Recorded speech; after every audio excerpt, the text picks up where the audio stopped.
Tema 5, Pahlawanku. Subtema 1, Perjuangan para pahlawan. Pembelajaran 5.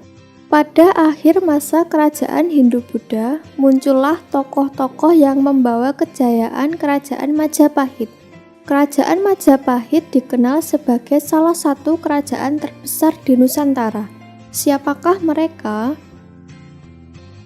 Perhatikan cerita berikut.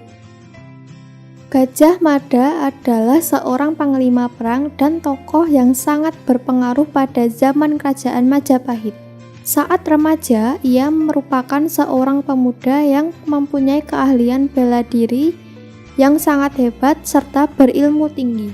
Pada usia 19 tahun, Gajah Mada berhasil menyelamatkan rajanya, Prabu Jayanegara.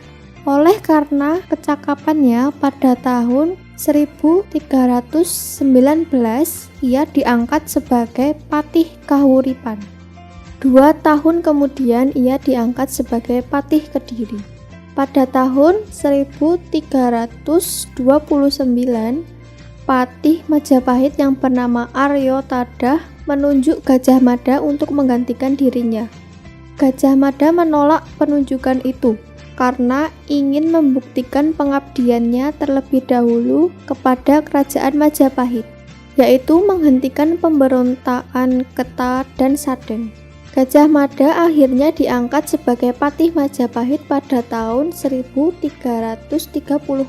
Setelah berhasil menaklukkan Keta dan Sadeng, pada tahun 1336 Gajah Mada mengucapkan Sumpah Palapa, yaitu janji bahwa ia tidak akan memakan buah palapa sejenis rempah-rempah bila belum berhasil menguasai pulau-pulau di Nusantara.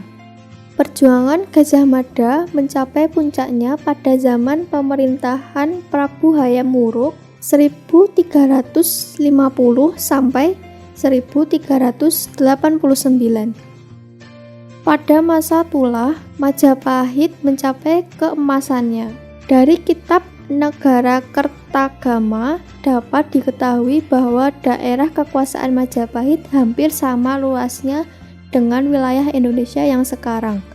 Bahkan pengaruh kerajaan Majapahit sampai ke negara-negara tetangga. Dari cerita tersebut, kita dapat menjawab pertanyaan-pertanyaan berikut. 1. Apa tujuan Gajah Mada mengucap Sumpah Palapa? Tujuan Gajah Mada mengucap Sumpah Palapa adalah ia tidak akan memakan buah palapa sejenis rempah-rempah bila belum menguasai pulau-pulau di Nusantara.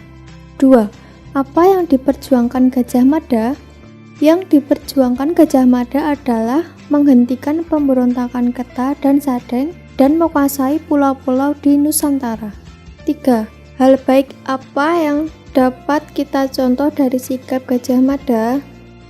Hal baik yang dapat kita contoh dari sikap Gajah Mada adalah menepati janji yang telah diucapkan dan mengorbankan kepentingan pribadi demi kepentingan bersama.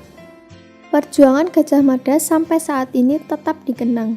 Hal ini dibuktikan dengan digunakannya nama Gajah Mada sebagai nama jalan utama di sejumlah kota di Indonesia.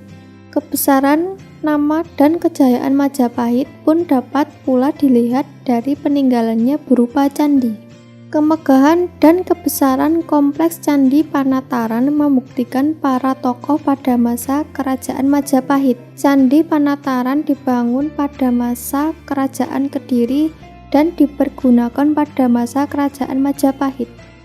Di dalam kompleks candi terdapat arca, bangunan yang disebut Balai Agung, Parasasti atau batu tulis, dan beberapa candi.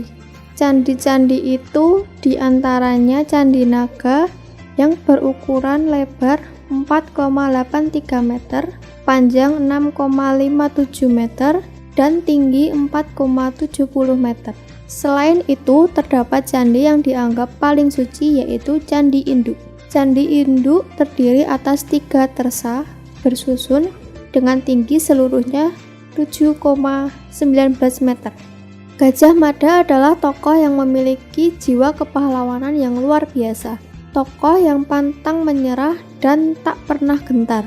Banyak cara yang bisa dilakukan untuk mengunggah semangat kepahlawanan. Salah satu cara tersebut adalah melalui lagu. Coba dengarkan lagu Maju Tak Gentar.